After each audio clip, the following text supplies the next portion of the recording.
凤年，怎么可能？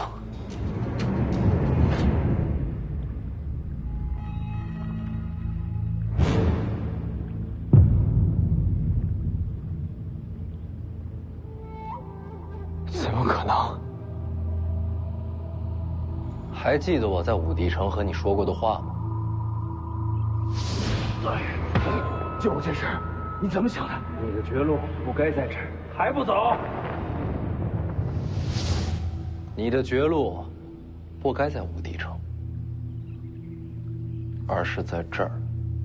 武帝城救我，是为了在此劫杀？说不通吧？救你、劫杀，都不是为了你。我眼中的敌手，从来就不是你。你等的是我。我娘进京中伏那天，你人在哪儿？徐骁应该查过，我受命离京，不在京城。我查了你的调令，也找人把当年每一个存活下来的人问了个遍。韩雕死，我娘中伏那天，你回了京城。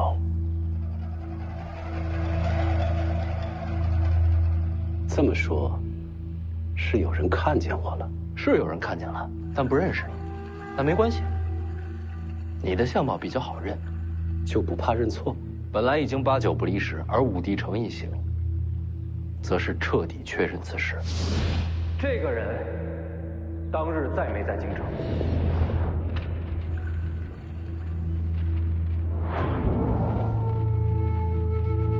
他在。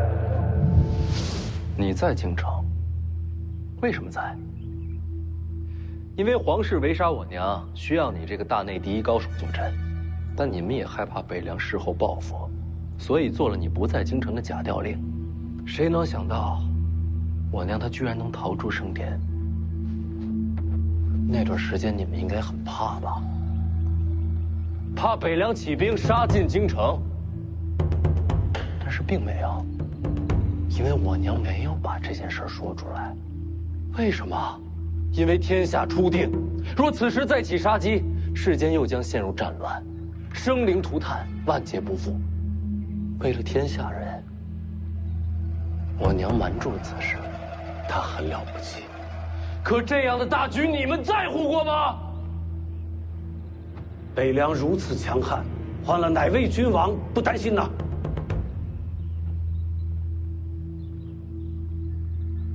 你承认了，到了这一步，再狡辩就失了气度。没错，当年围攻你娘有我一个。很好。徐家清楚玉兰，徐骁没猜到的，你做到了。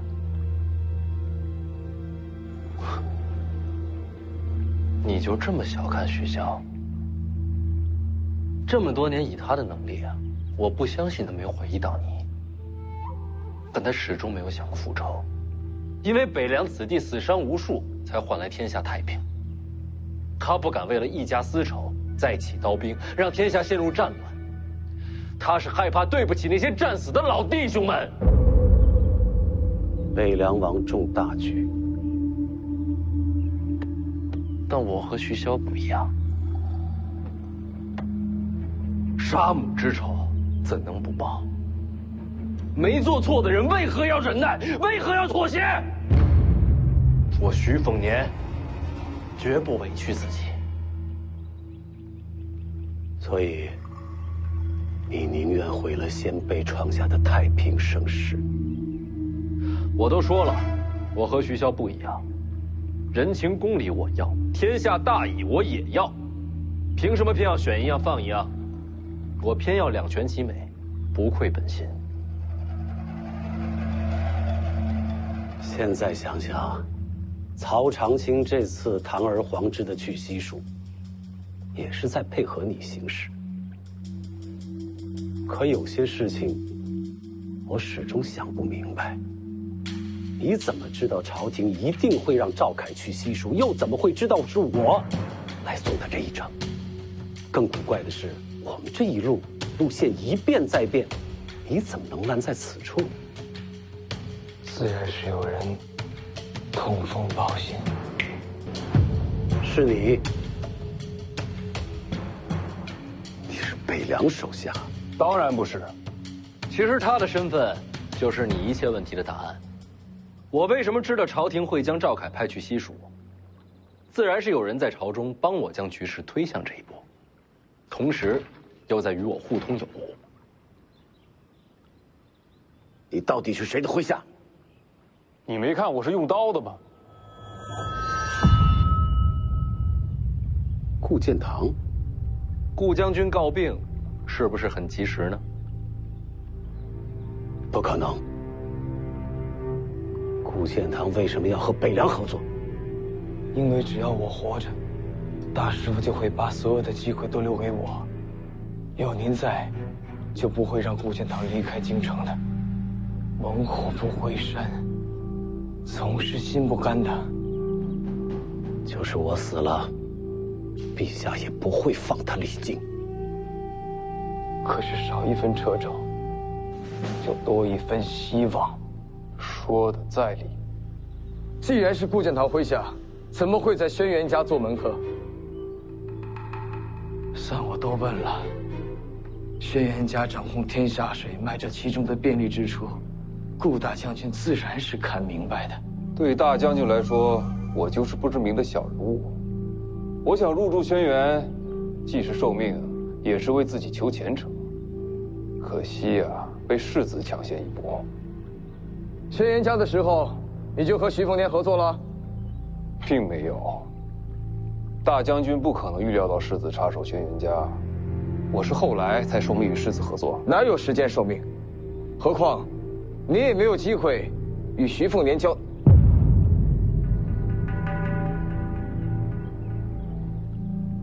上阴学宫，你过去盯着徐凤年，如果能听到他谈了什么，最好听不到，也不强求。没错，还是我给的机会。大将军看重上阴学宫，自然有麾下驻留，正好给我传令。顾大将军也不容易。我还记得那时，你回了我话。徐凤年和我媳妇儿都去了哪儿啊？就在屋里说话，我不敢靠近偷听。我见你见神的时候，徐凤年一直没出来过。绝对没有。那时候就在骗我了。对不住，你挡了大将军的路。谁？袁庭山。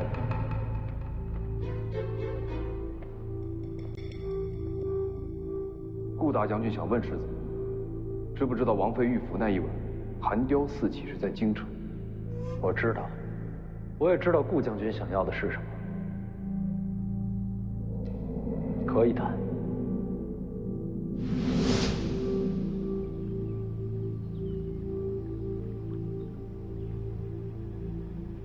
这么一来，差不多都明白了。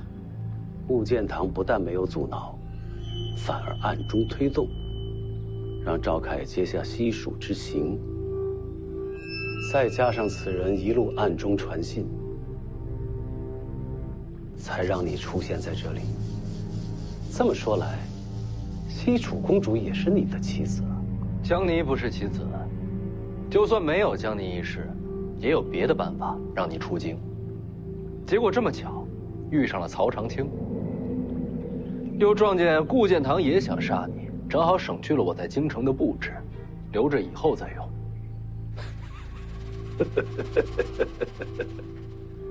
谋划倒是不错，可惜呀，顾建堂没法亲自来，就不陪你聊了。我们上船。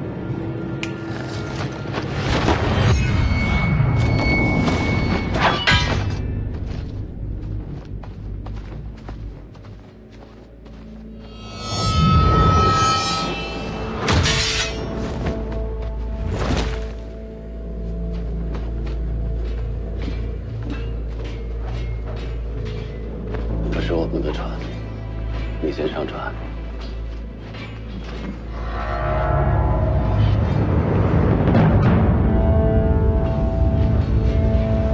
你也来了。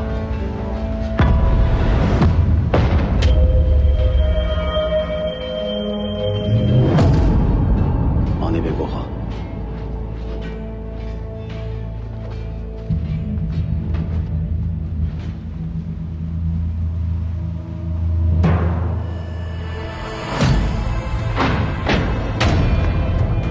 骑龙像，姐弟4个都到齐了。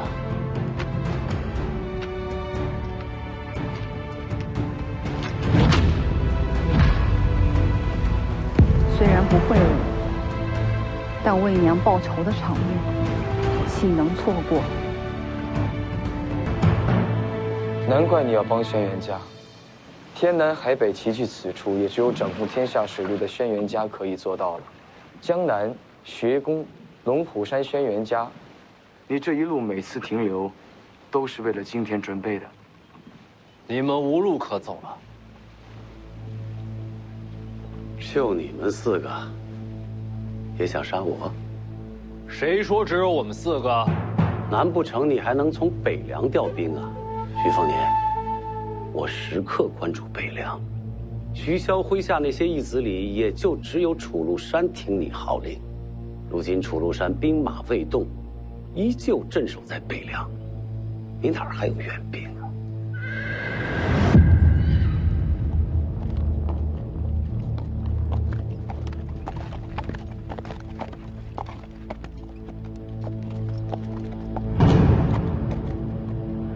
陈之宝，这是北凉与你关系最差的一个，怎么会是他呢？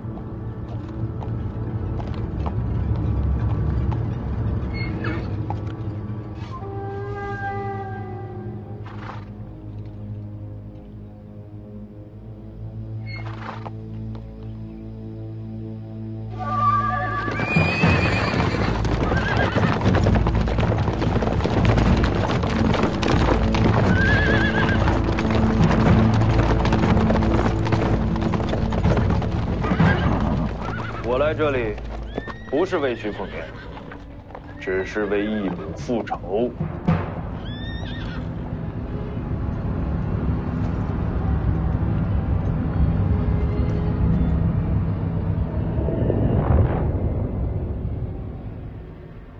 想办法杀出重围，不必等我，先去驻地。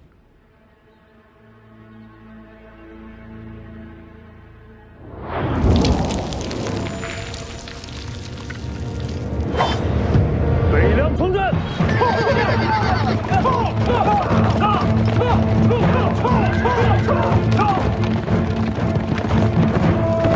就这些人，远远不够。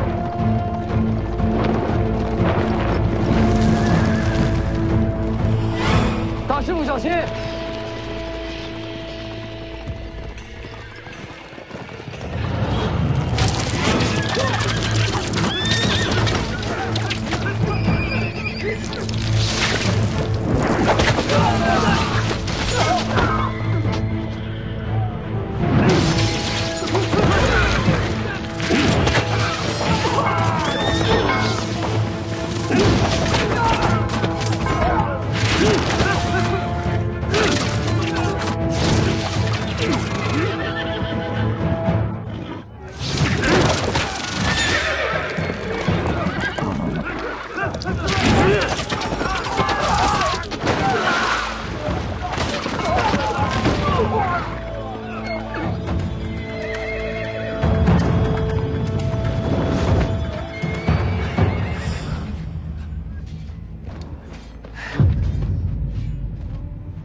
没想到，到最后竟是夫妻相赠。谁与你夫妻？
飞仙亲王。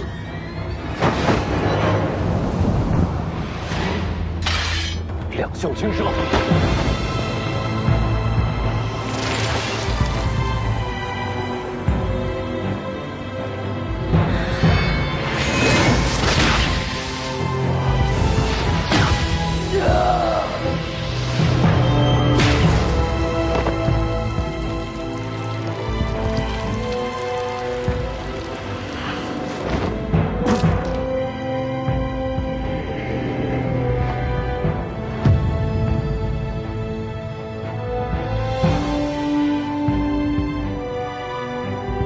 什么是天命？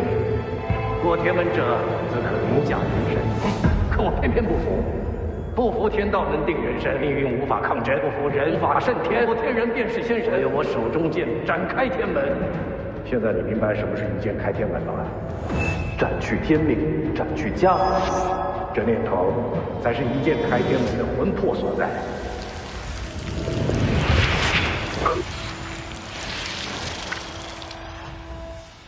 给我开天门！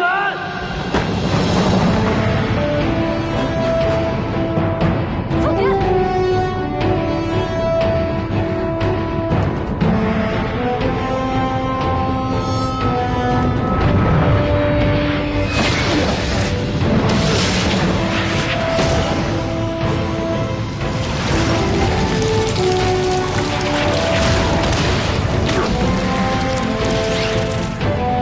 还是不要做死事了。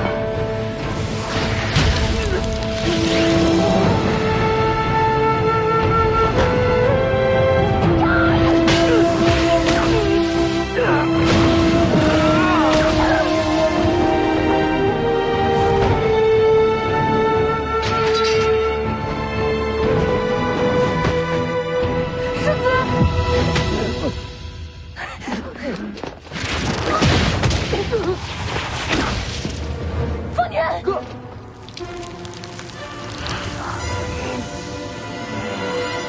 去死吧！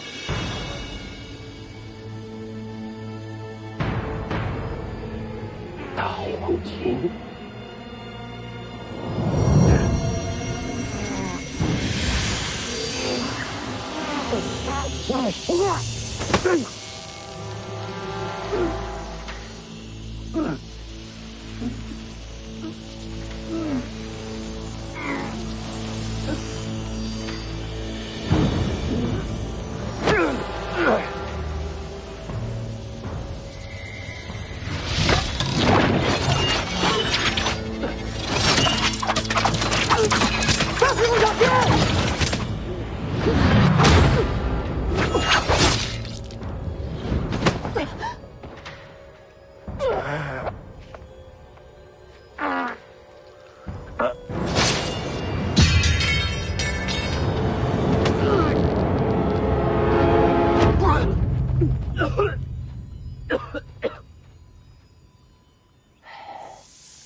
邓太阿，加上李前辈接了一剑，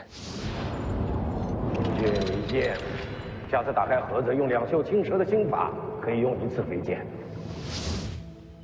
若不是李淳刚，加上邓太阿剑意，仅凭这一剑，你们杀不了我。当年围攻我娘的还有谁？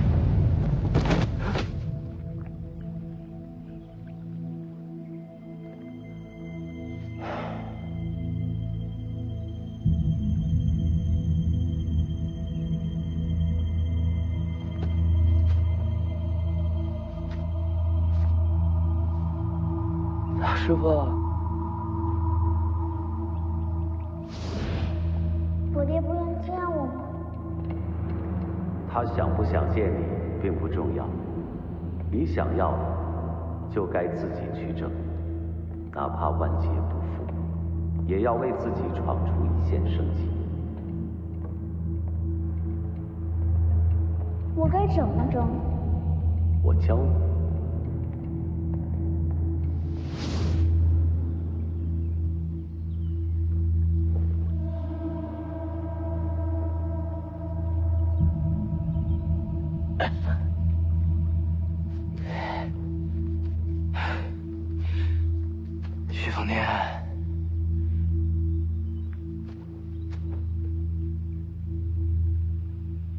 生来就是徐家的嫡子，一切天生就该是你的，而我却要拼尽一切，才能看到一丝机会。我明白，你应该非常恨我。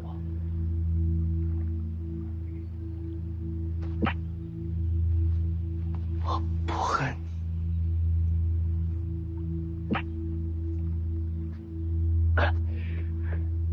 你，我也不认命，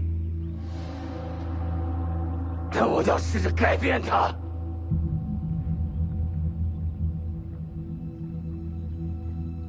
哪怕这改变把我带到今天，带到现在，我都不后悔。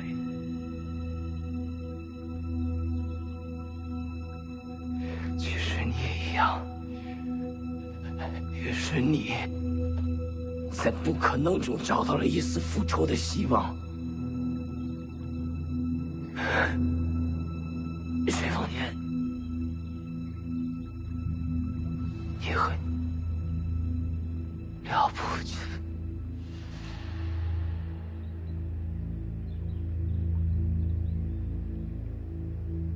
但我从没想过为了一己之私，挑起天下战乱。赵凯，你的下场皆源于此。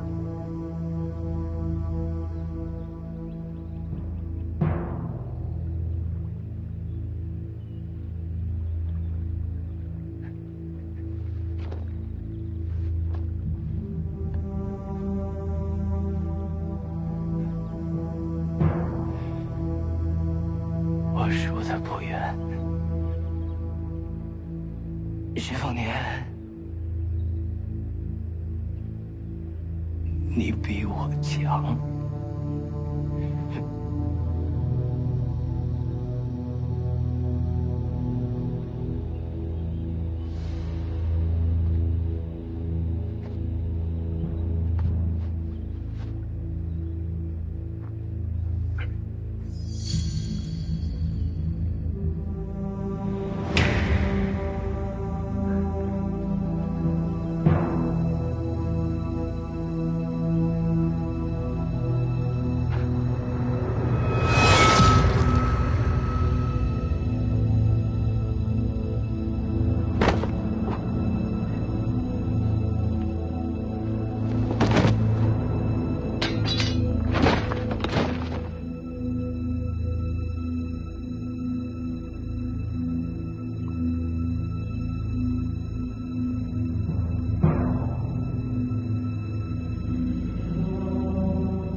别再掉了。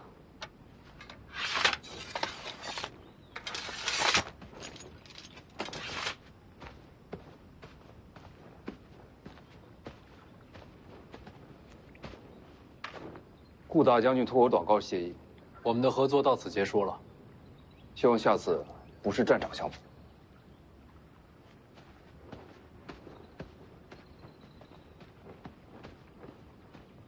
这应该是最后一次与你合作，谁知道呢？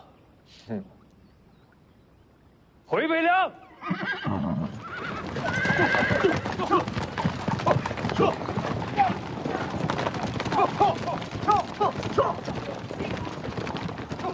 凤年，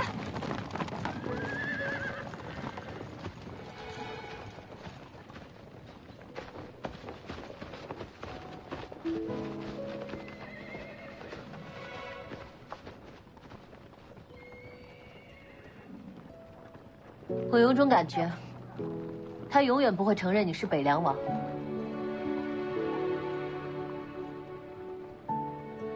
跟我回家。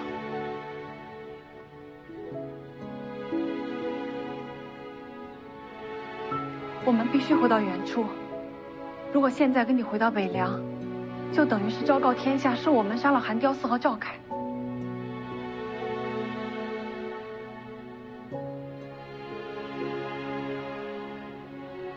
等你成为北凉王，就能接我们回家了。好好练刀，别丢了徐家的脸。这，生他给你留着。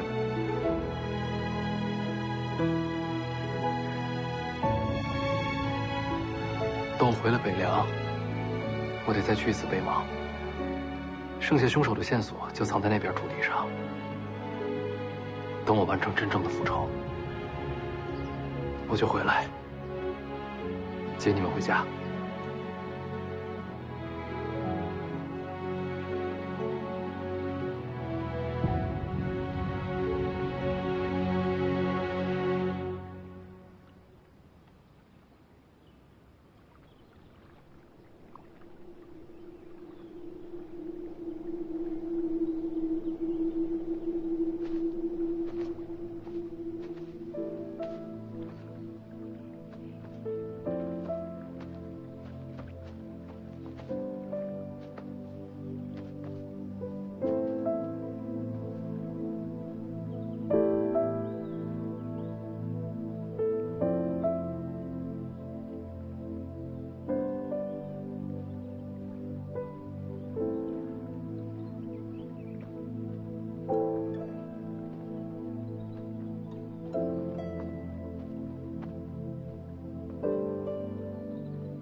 多谢。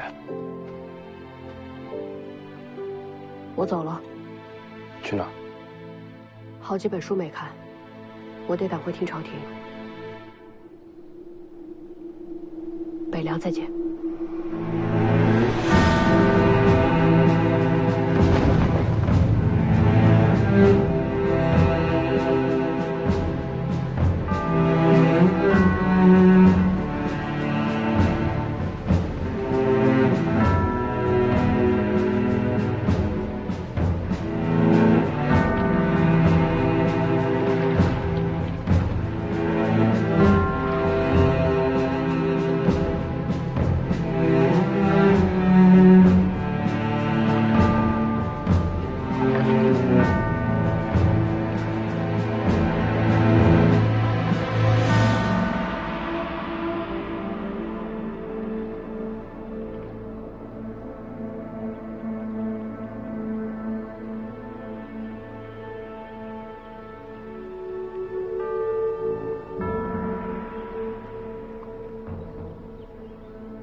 如果要去北邙，我得学会自己使出飞剑才行。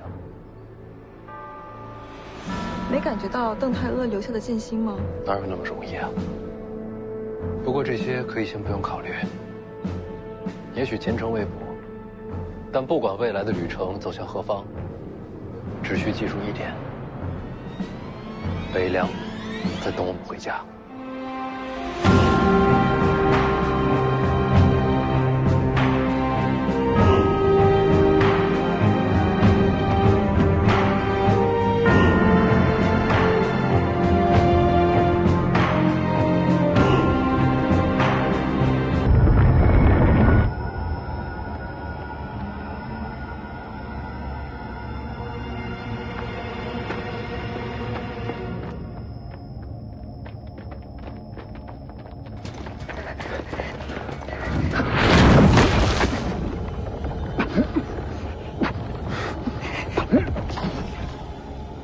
终于等到这一刻。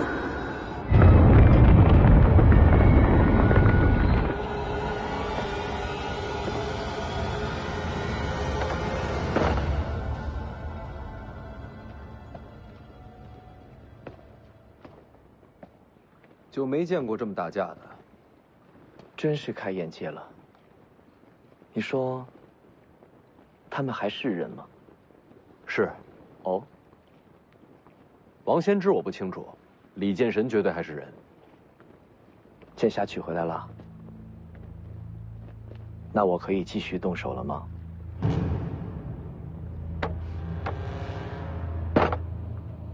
你觉得你还有机会吗？李剑神刚出剑，你觉得他还顾得上你吗？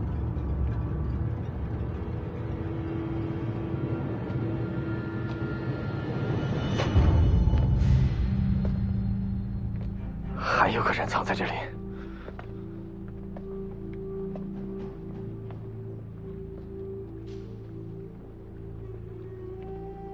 桃花剑神在此，不仅仅是为徐凤年吧？见过赵老天师。你认得我？虽未谋面，却也听闻过赵老天师的风采。也是难得。知道我的人极少，怎么就遇上一个？你运气不错。没明白。李淳刚和王先知动手之后，我就能杀你了。可偏偏新湖内，感受到武帝城外有绝世高手，便想着再等等。没想到等了个桃花剑神的报恩局。方才阁下与武奴动手时，藏了手段，闹着玩玩，何必较真呢？敢问阁下的身份是？被认出来就不瞒了。贫道龙虎山赵玄素。宣字辈，世子，宣字辈可比当今的龙虎掌门还高了2倍。眼前这位，怕是已经活了2个古稀。猜到阁下要对我动手，但没想到辈分这么高，也是难为赵老神仙了。这几日还要管我叫大哥，我都不在乎，你在乎什么？敢问阁下还杀我吗？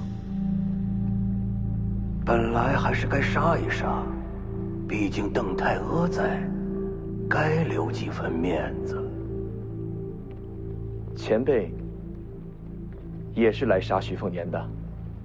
方才邓前辈说过，他的恩情已经报完了，之后徐凤年的生死均与他无关。眼前这位世子，还是可以杀一杀的。晚辈愿与前辈联手。如果桃花剑神不出手，眼前这些人是拦不住前辈的。下面的符角红甲是你的，若前辈喜欢，可拿去赏玩。你就是赵凯，前辈知道我。徐凤年我不杀了，杀你也一样。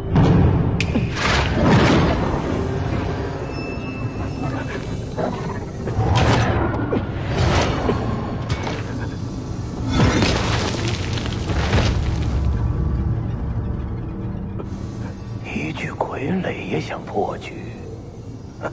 晚辈要是说错话做错事，愿向前辈谢罪。徐凤年是大乱之因，你也一样。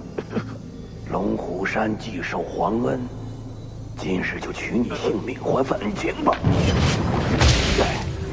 这是疯了！你救他，赵老神仙手下留情，他一路都在杀你。能不能说一下，救我这事儿，你怎么想的？你的绝路不该在这儿，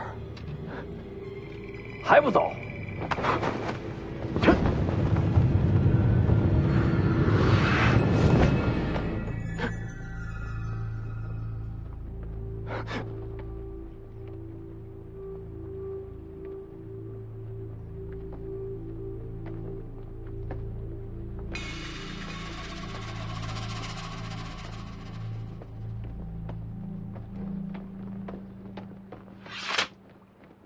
想来想去，也想不出你救他的理由。按常理来说，你应该是疯了。有可能。可我知道，你小子心思极深。你救他，必定是有一个极其重要的原因在。给赵老神仙赔罪。现在的年轻人真是越来越了不得。要不是邓太阿在，我真该杀了你。还请赵老神仙手下留情，放过那2位。反正将来都是你自己的结束。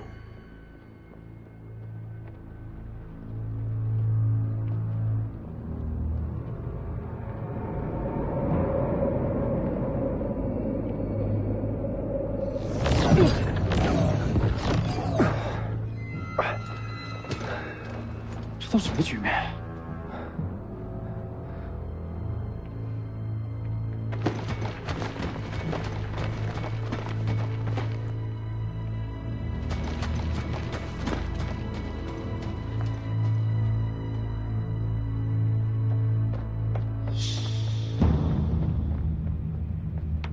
多谢老神仙。老神仙这次来武帝城，不仅仅是为了杀人吧？自然是为了开天门求飞升。天门，武学到了极致，就有飞升为仙的机会。要飞升，就要打开天门。我虽身如少年，内在却接近腐坏，毕竟等了2个甲子。老神仙连这都告诉我了。终于有了登仙之机。这些话说说也无所谓了。天门重开，是因为李剑神与王仙之一战，怕也只有这2个人交手，天门才会重开。我没来错，天门将开，仙界重临，我终于能迈出这一步。桃花剑神此来武帝城，想必也是为了此事。你还说对了，我还真是为了天门而来。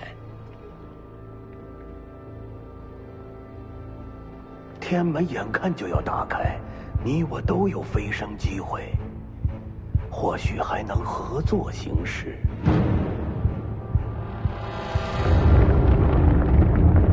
这2人全力交锋了。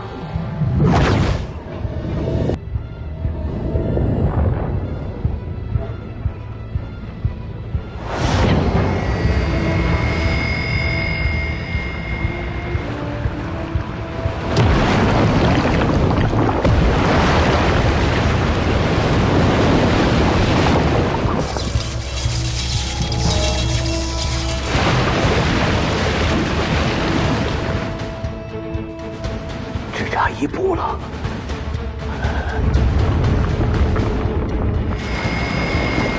白大妈，天门将开。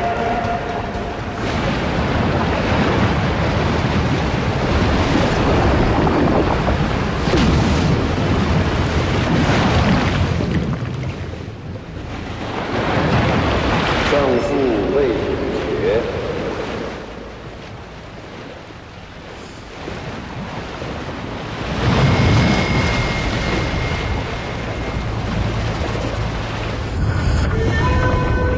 王仙芝在做什么？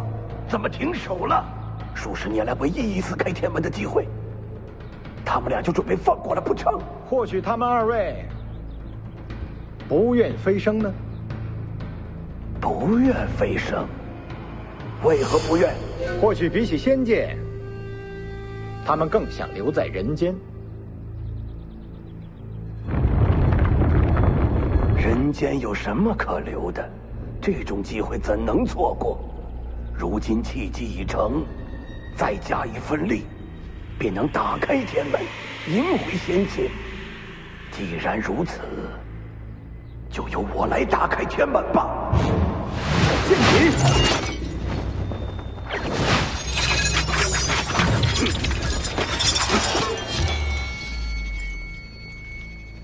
邓太阿，你做什么？老天师方才有句话说错了，邓某此来武帝城，确实是为了仙界天门，只不过不是等他打开。那你要的是什么？我要的是阻拦天门重开，要仙界与人间断了往来。为什么？历来古籍素有记录，仙人下界。所谓仙人，早已抛却人心，以天道自处。每逢仙人临凡，仅凭喜好，便要改换天下之事，江河改流、山川移位都属平常。更有甚者，仅凭一己之好恶，便要断人间之生死，不知换来多少白骨累累。那又怎样？世上王朝更迭，不也是杀戮不断？别的不说，这位是北凉世子，他爹徐骁当年杀了多少人，怎不见你提剑斩杀？王朝更迭，乃是人间自己之争斗，我从未想过让天下无杀戮。说起来，我自己所练的就是杀人之剑。可是人间之事，自然由人来决定。这人间不需要仙人。就为这个，你要拦下天门重开，断了天下武学者的前进之路吗？哼，邓某从来就不是讲道理的人。你拦我飞升之路，你我便是不共戴天之敌。你也拦不住我。峨眉朱雀，黄铜皮肤，一米泰阿。剑阵，此剑阵取名冰解，本来是为王仙芝而准备的，却不想用到了阁下身上。我倒要看看，邓剑神能否冰解贫道。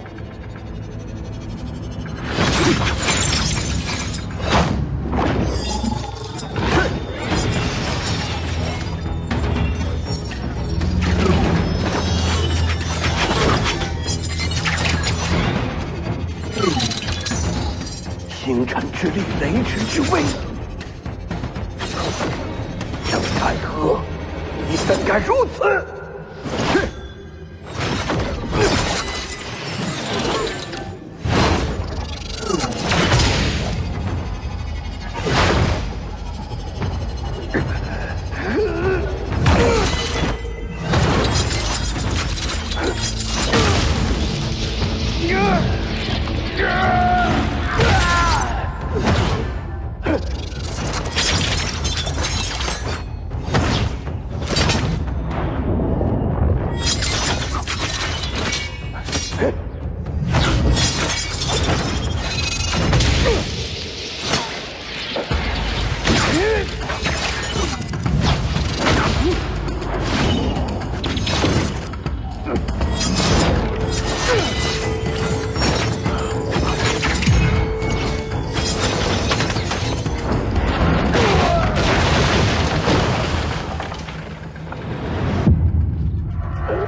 邓太和，你走我飞升之路，我必要杀尽你血脉气蓬。赵老天师，此时收手，还能保住性命。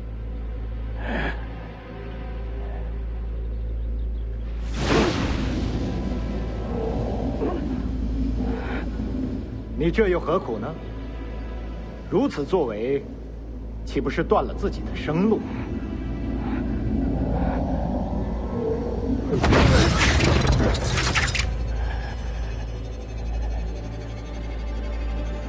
天人之间，岂受他人束缚？这人间，我已待腻了。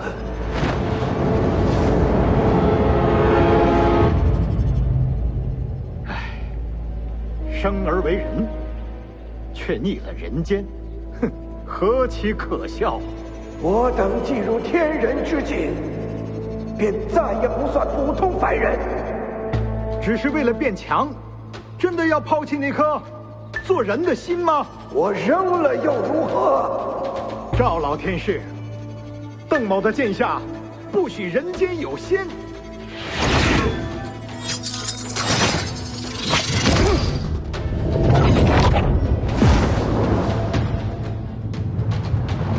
徐凤年，他既然与你有恩，我就让他死在你面前。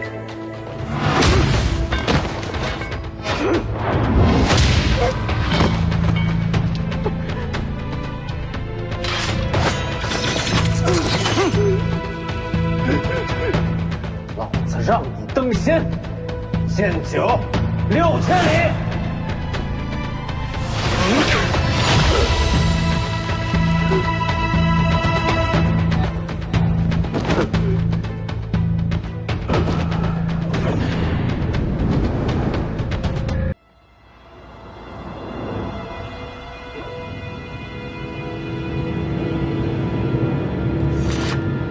快退！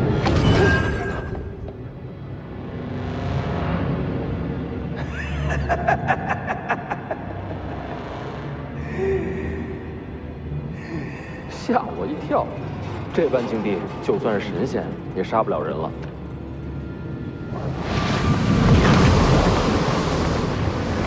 不是杀你，只是坏你气运。徐凤年，你这身大黄庭终究不是你自己得来的，我将自身气运、武学之路都送给你，同时也是将我的劫数一并给你。若你从小习武，并无大碍。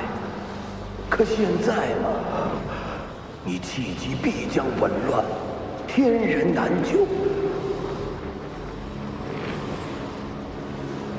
就算神魂俱灭，也要在邓太阿面前杀你才好。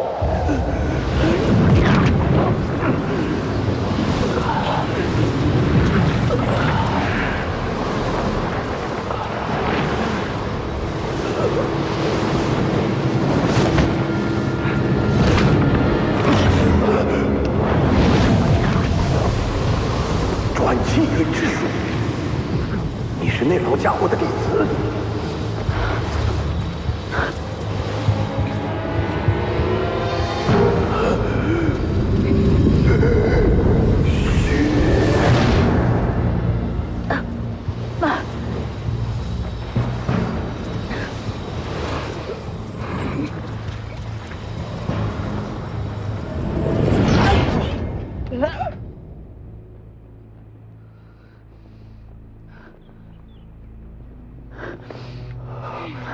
为什么救我？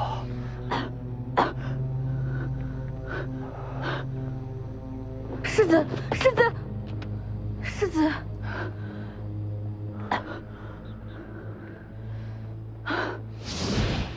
因为在我最绝望的时候，你娘曾给过我一线生机。人娘。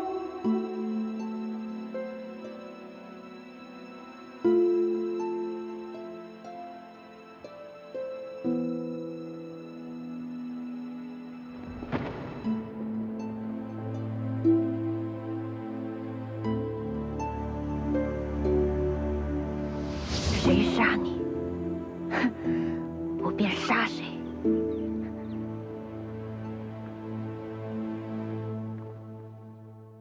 什么都没说。没说。当世最强一战结束了。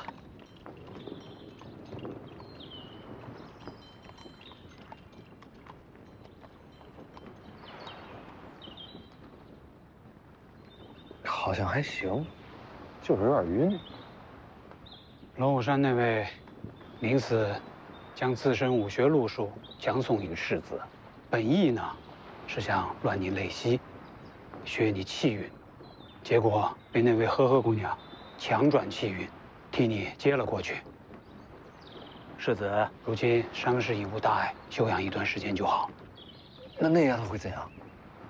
不知道。转气运之术世上罕见，我也不大了解。他呀，既然会这骑术，身后自有师承，不会出什么大意外的。李前辈，你打完了？打完了。邓太阿给你的。是。邓前辈呢？也已经走了。这还真留给我了。既是飞剑，又是剑心传承，他倒是舍得。没事，多看看这飞剑，多想想他今天的出手。您不是说要我走自己的路，少看别人的武学吗？有我传你建议，别家武学还有什么必要去学？不过这邓太阿的飞剑倒是可以借鉴借鉴啊。就是这剑太秀气了，颜色还那么艳，小女娃的鉴赏水准不超过8岁那种。幸亏邓前辈走了，不然您还得再打一场。打就打呗，老夫打不过王仙芝，还打不过邓太阿了。中海之上，前辈输了，胜负未分呢，但再打下去怕是要输。没打完，不打了，再打下去要冲开天门了。真有仙界，仙人有什么不一样？嘿，都是自认为仙人的蠢材而已。您知道所谓仙界的秘密？那种破事你现在用不着知道。就你这身手啊，那地方的事对你来说还早着呢。您说什么就是什么。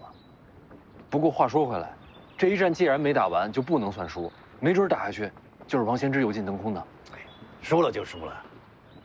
王仙芝底子扎实，悟性又高，修为稳步上升。这些年来占尽天下高手磨练自身，我毕竟耽误了几年，又少了条胳膊，赢不了。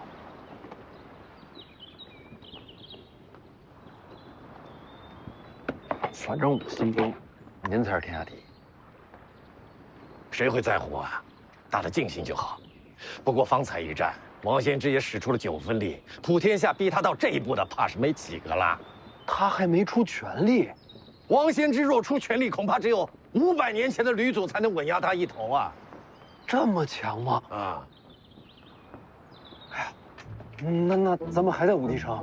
废话，赶紧跑呀！我还拿了老黄镜匣。哎呀，拿着吧，这点面子王仙芝还能给我？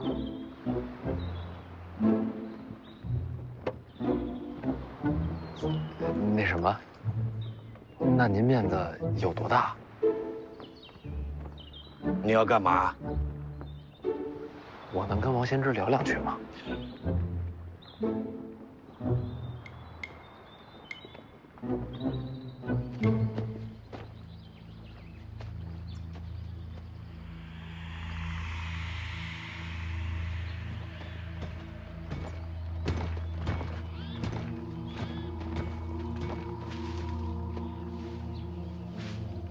龙虎山的人为什么要杀你？为国除奸呗。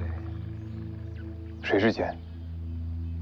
我，徐凤年啊，都是。李等等，徐凤年我还能理解，毕竟北凉是王朝心腹之患。你呢？你不是说你是皇子吗？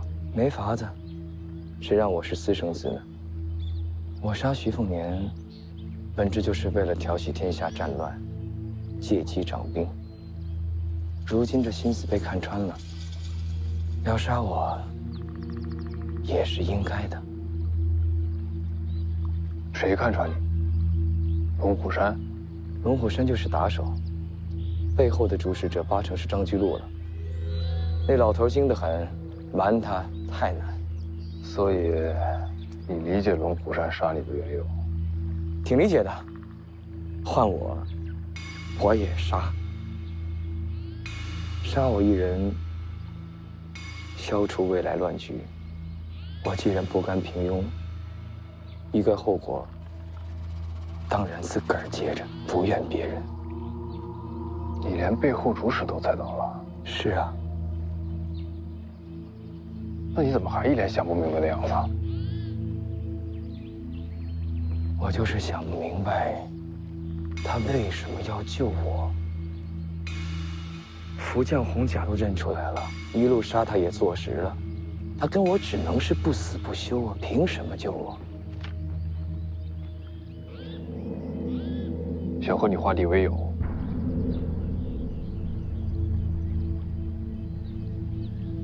我天天追着赶着杀你，你能画地为友？那我也想不出了。想不明白，算了，走吧。回武帝城？是啊，回去做什么？杀徐凤年啊！人还好好活着呢。他救了你，你还杀他？何事？这小子找你。邓太阿的12飞剑，给这小子了。运气不错。王前辈你好，晚辈徐凤年，在此有一事相求。不对，是两事相求。求我？说。这第一件事儿，是想请王前辈借辆好马车。不瞒前辈，有伤在身，回城不想走水路了。你杀了武帝城6名武奴，又抢走了见九皇的遗物，如今又跟我要马车。那6人并非为我所杀，我也没那本事。至于老黄的遗物嘛，我会给前辈一个交代。怎么交代？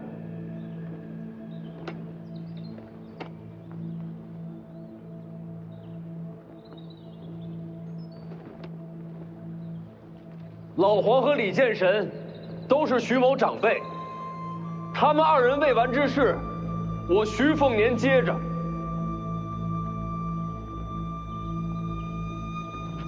老黄力战身死，是武者归宿，无怨无悔。这件事儿，我从未怪过您。至于李前辈今日一战，也输了，胜负未决。好，胜负未决，1败1平，都没能赢你。王前辈，给晚辈一些时间。我徐凤年在此指天发誓，我终有一日会重回武帝城，替老黄，也替李剑神，与阁下再战一场，决胜东海。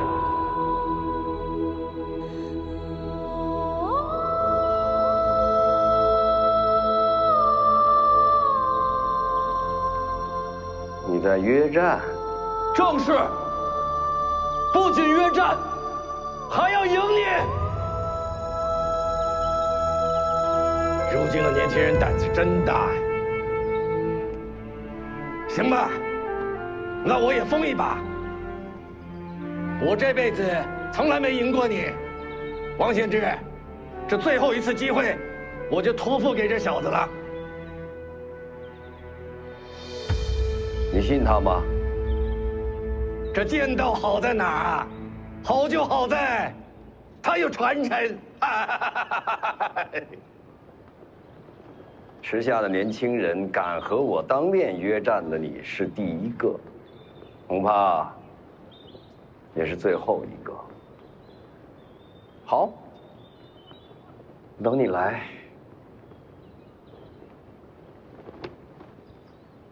多谢前辈。重回武帝城之时，我会把马车还给前辈。我会让人把马车给你。这第2件事儿，是我听人说，我娘当年遇袭之日，您也在京城。您一直在查害我娘的凶手。小姐过世起，就一直在查，这些年追查凶手，整理出来的东西，都在里面了。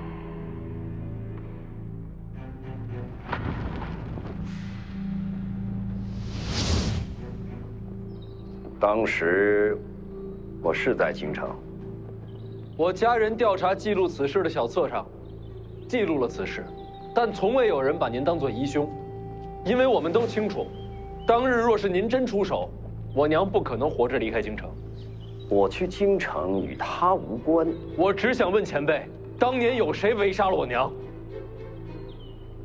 那几日是见到几个不该出现的人来到京城，不过那一战，我没撞到。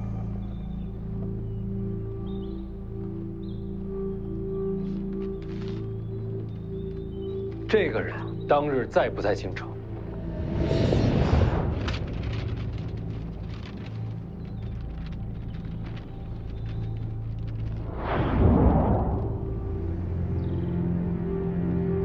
他在。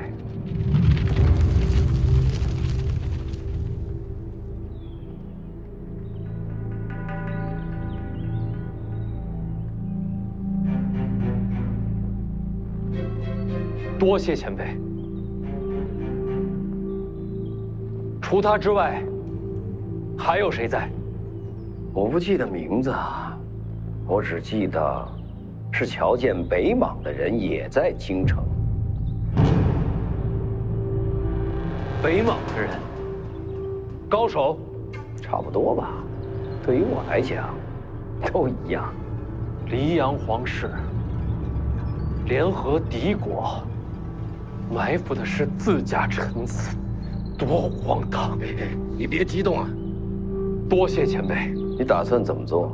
看来徐某回家之后，要再出一次江湖了。你要去北莽？是。别忘了咱们的约战。放心，晚辈不会死在北莽。王前辈，最后一句。你这问第3件事了。老黄临死前说了什么？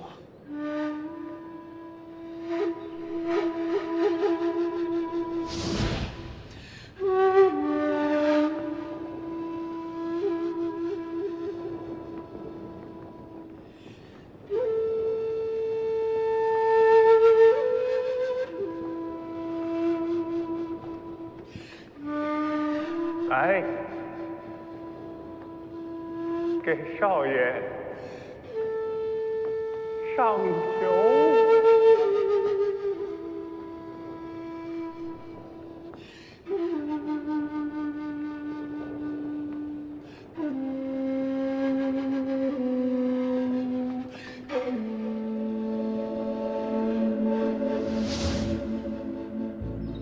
他看着哪边？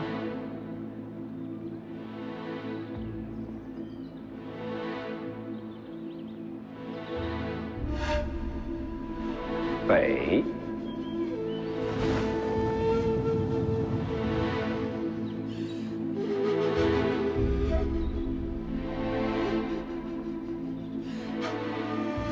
少爷，等我回来，带着东海的酒，咱俩一块儿喝。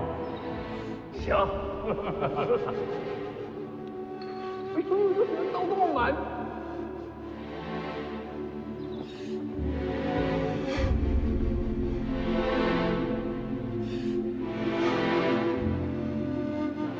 青鸟去车里吧，前辈也上车。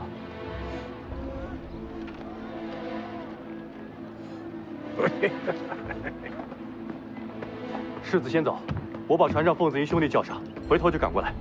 舒修也去，嘱咐船夫顺江而回，送去北凉。是。走。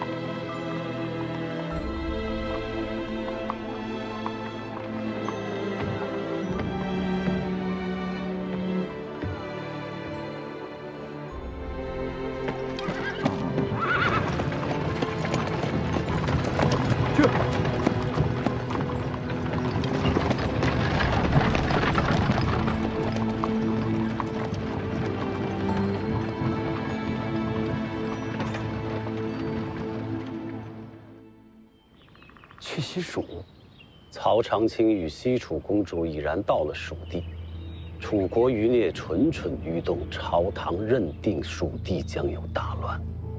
这是机会。正是，朝廷需要有人去蜀地平乱。难道是我？还能是谁？可是，按理说不该轮到我。许萧不能去。西蜀若归北凉，天下都要姓许了。顾建堂呢？顾建堂告病，陛下也不敢放这样的猛虎出山啊。也对。西蜀掌兵，必须是陛下信任之人。大师傅，可是还有其他几个皇子在，那几位，谁愿意去与曹长青对决生死啊？犹豫的犹豫，忌惮的忌惮，这是千载难逢的机会。我把这奔赴西蜀掌兵平乱的差事，替你拿到手了，这是陛下必知。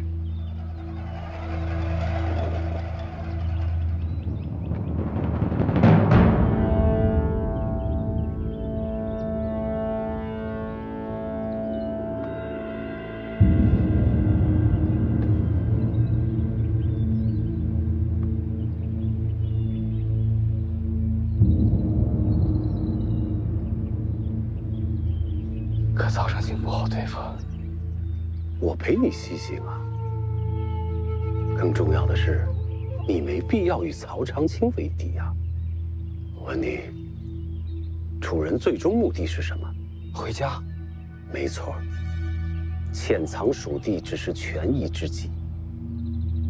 等曹长青与那位西楚公主收拢旧部之后，他们必定会离开西蜀，重归楚地。到那时，西蜀再无掣肘之人，而你执掌兵权，名正言顺，那时你就是新的西楚之王。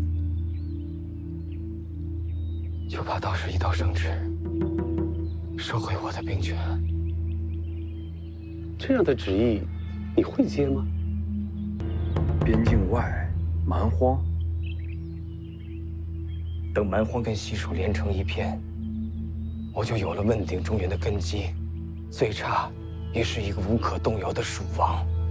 能看到这一步，也不枉费我教导你这么些年啊！多谢大师傅，替我抓住这本良机。无需多言，我们即刻赶路前往西蜀。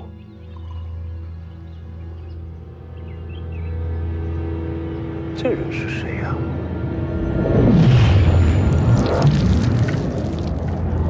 袁庭山，轩辕家曾经的门客，如今走投无路，倒是可以用。袁庭山欲为蜀王掌中之刀，斩尽仇手。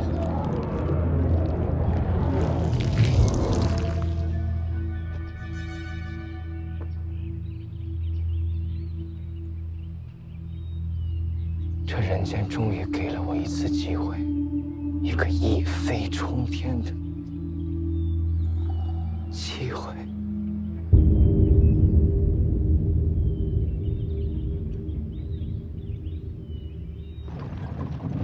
终于返程了。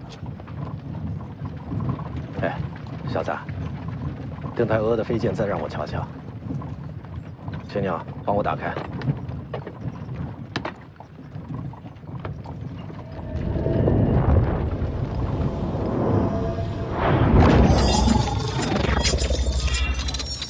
您也会使这剑阵？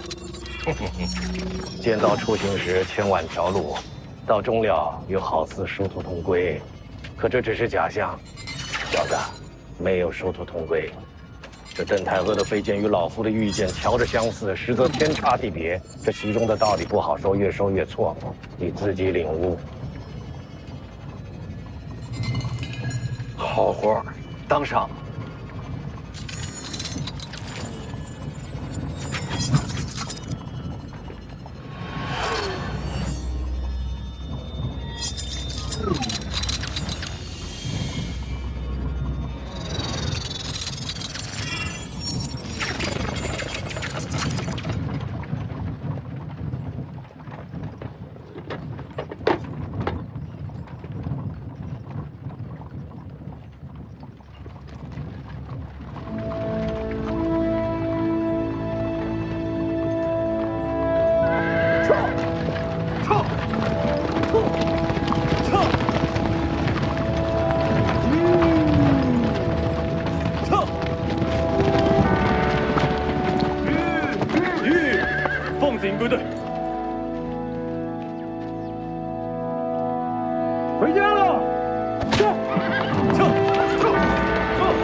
大师傅，这一路为何转了这么多方向？别让人给堵上。会有人堵我吗？办事总要小心。那为何不快马加鞭？总要让马有休息的时候啊，不能跑一半把马给累死。大师傅，我看毛先知与李成刚，他们都快能飞于长空了。借真气而已。你能吗？你说呢？徐凤年也踏上归途了。这您都知道？我让人远远盯着，这一路歇息时都有眼线回报徐凤年的行踪。还用让人盯着他吗？要是我能成为蜀王，就可以不用杀他了。我一路在想，你说在武帝城时，徐凤年救你一命，这事儿确实说不过去。会不会是徐凤年知道咱们要去西蜀找兵？这密旨他怎么会知道？就算他知道，为什么要救赵凯？西蜀北凉可谓犄角之势，徐凤年是下一任北凉王，若是和蜀王联盟，那就真的安枕无忧了。这么说倒有点道理，还是说不通。徐凤年怎么可能远隔千里还知道朝堂对策？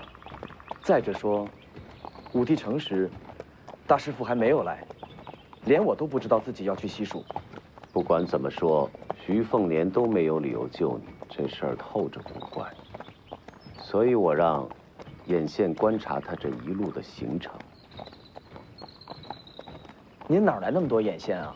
活了这么多年，总该给自己培植些势力，这些势力将来都是你的。大师傅，若没有您，我活不到今天的。若没有你母亲，我也不会有今日。行了，不说这些了。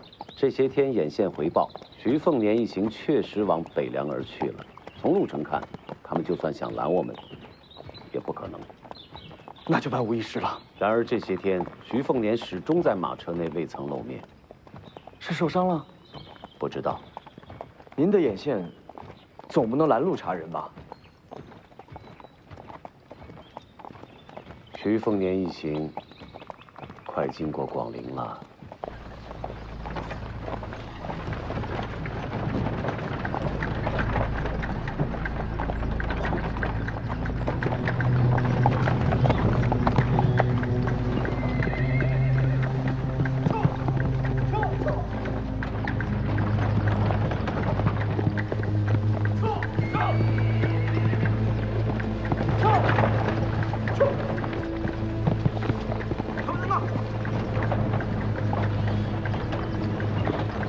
我给广陵王赵毅传了消息。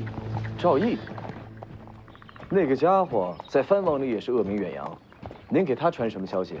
也没什么，提了2处，一个呢，是朝堂对徐凤年顺利的离开武帝城不是太欢喜；另一个呢，徐凤年身边有绝色相伴。赵毅父子2个好色如命，您是想借赵毅的广陵军区试探徐凤年？可那家伙虽然臭名远扬，却也不是笨蛋。他真敢害徐凤年吗？为什么要害呢？大军吓唬吓唬徐凤年，让朝廷有点面子，然后顺带把那个丫头要走。一个丫头，北凉能说什么呀？徐凤年不会把人交出去的。赵毅又不知道徐凤年的为人，以他的处事，一个丫头还不如个物件。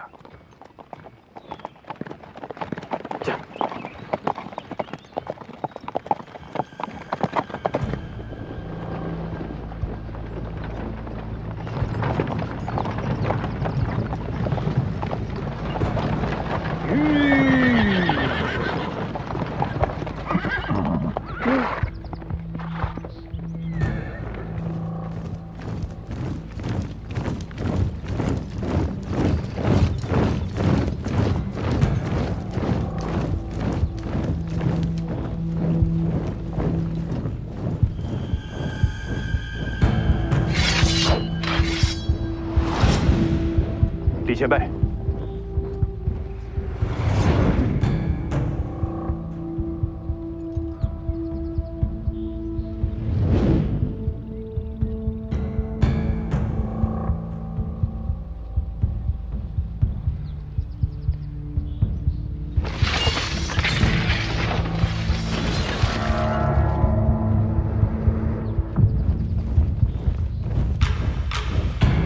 赵毅的古灵军。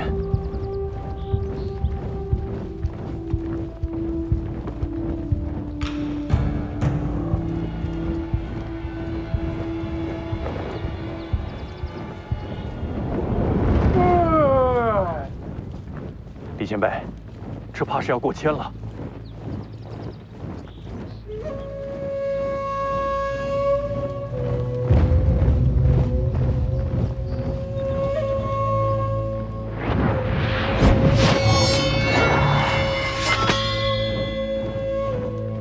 好不容易睡个踏实觉，麻烦。